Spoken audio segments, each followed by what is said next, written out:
मानो मत। अगर जानना है तो जानने का पहला कदम है मानने से मुक्त हो जाना। अगर तुम मुझसे पूछो, मेरा गणित पूछो, थोड़ा उल्टा लगेगा, थोड़ा बेबूझ लगेगा, मगर मेरी भी मजबूरी, मैं सत्य को वैसा ही कहने को मजबूर हूं जैसा है। अगर तुम सच में नास्तिक हो जाओ तो शायद कभी तुम आस्तिक भी हो सकते हो। नास्तिकता और आस्तिकता में विरोध नहीं। नास्तिकता सीढ़ी है, प्राथमिक सीढ़ी है आस्तिक होने के लिए। अगर मेरा बस चले तो मैं हर बच्चे को नास्तिक बनाऊं, हर बच्चे को जिज्ञासा दूं, प्रश्न दूं, खोज की आकांक्षा दूं, हर बच्चे के जीवन में एक तीव्र प्रेरणा भरूं कि तू जानना, मानना मत, और जब तक तू न जान ले ठहरना मत। बुद्ध ने जाना होगा तो बुद्ध पहुंचेंगे, और नानक ने जाना होगा तो नानक पहुंचेंगे, और कबीर ने जाना होगा तो कबीर पहुंचेंगे। उनके पहुंचने से तेरा पहुंचना नहीं हो सकता। तू जानेगा तो ही तू पहुंचेगा। और पहले चाहिए कि तुम्हारे चित्त की स्लेट खाली हो जाए। पोंछ डालो जो भी दूसरों ने लिख दिया है, धो लो स्लेट, साफ कर लो, कोरी कर लो तुम्हारी किताब।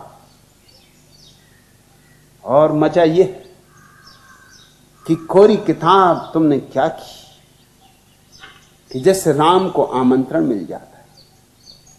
कोरी किताबों पर उतरता है वह फूल, कोरी किताबों पर आती है वह किरण, कोरी किताबों पर होता है वह विस्फोट। कोरी किताब यानी निर्दोष चित्त, मान्यताओं से, विश्वासों से मुक्त। राम नाम जानियो नहीं, फिर तुम जान सकोगे, फिर ही जान सकोगे। भई पूजा में हानि, रहीम कहते पूजा खो गई, क्योंकि राम का नाम ही लोग भूल गए। राम से पहचान ही ना रही। राम के और लोगों के बीच में पंडित और पुजारी और पुरोहित और इमाम और पादरी और पोप न मालूम कितने लोग खड़े हो गए।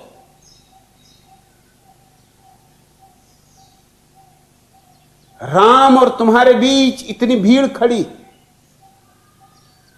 कि तुम्हें लोगों की सिर्फ पीठें दिखाई पड़ रही, राम का चेहरा तुम्हें कहां से दिखाई पड़े। हटा दो इस भीड़ को। पूजा में हानि हो गई। पूजा यूं चल रही है मगर थोथी। तुम भी जानते हो भली भांति। मंदिर में जाके झुक भी जाते हो मगर तुम्हारा अहंकार नहीं झुकता, बल्कि अक्सर यह होता है अगर मंदिर में भीड़ भाड़ हो तो तुम और रंग रौनक से झुकते हो, शोरगुल मचाते हो।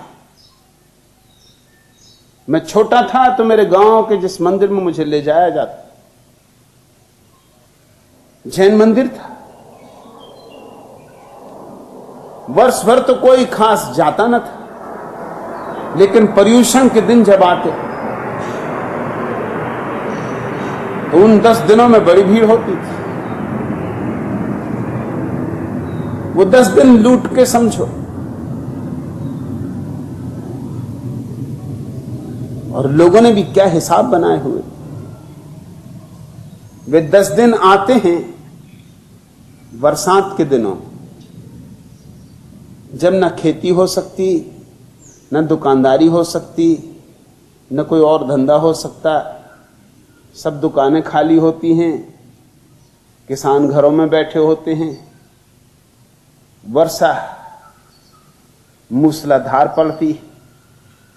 कैसे कुशल लोग हैं। 10 दिन खोजे भी हैं तो यूं कि कुछ खर्चा ना हो, हिसाब से खोजे। खाली ही बैठे हैं और मुफ्त अगर राम भी मिलता हो तो क्यों छोड़ना। उन 10 दिनों में मैंने एक मजा देखा कि जब भीड़ भाड़ ज्यादा होती तो लोग आरतियां लेकर ऐसे नाचते। वे ही लोग जिनको मैंने कभी अकेले में नाचते नहीं देखा। 2-4 आदमी होते तो बेमन से नाचते, और भीड़ अगर खास होती तो फिर तो यूं होता है कि रुकते ही नहीं, बामुश्किल रोकना पड़ता, आपे के बाहर होकर नाचते। ऐसे एक नाचने वाले थे। एक दिन मैं उनके पीछे हो गया, वो मुझसे पूछने लगे मेरे पीछे क्यों चले आ रहे। मैंने कहा एक राज की बात पूछ, आपको हर रंग ढंग में देखा। जब आप अकेले होते तो आप पूजा की थाली उठाते भी नहीं। 2-4 आदमी होते हैं तो थाली उठाते हैं, बस एक आध दफा घुमाई, उतारी और रख दी। 10-15 हुए तो आपके पैरों में थिरक आ जाती। और अगर 100-200 लोग इकट्ठे होते तो आपको रोकना पड़ता है, पकड़ना पड़ता है।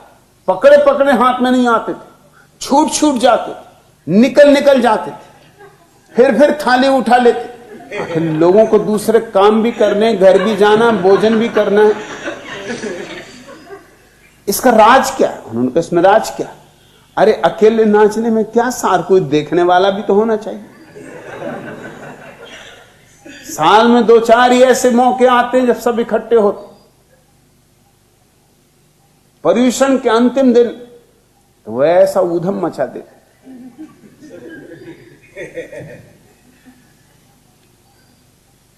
जैसे शराब पी रखी हो। लोग झुकते भी हैं मंदिर में, तो भी वह झुकना अहंकार का समर्पण नहीं। झुकते भी हैं तो भी वह अहंकार का ही पूजन है।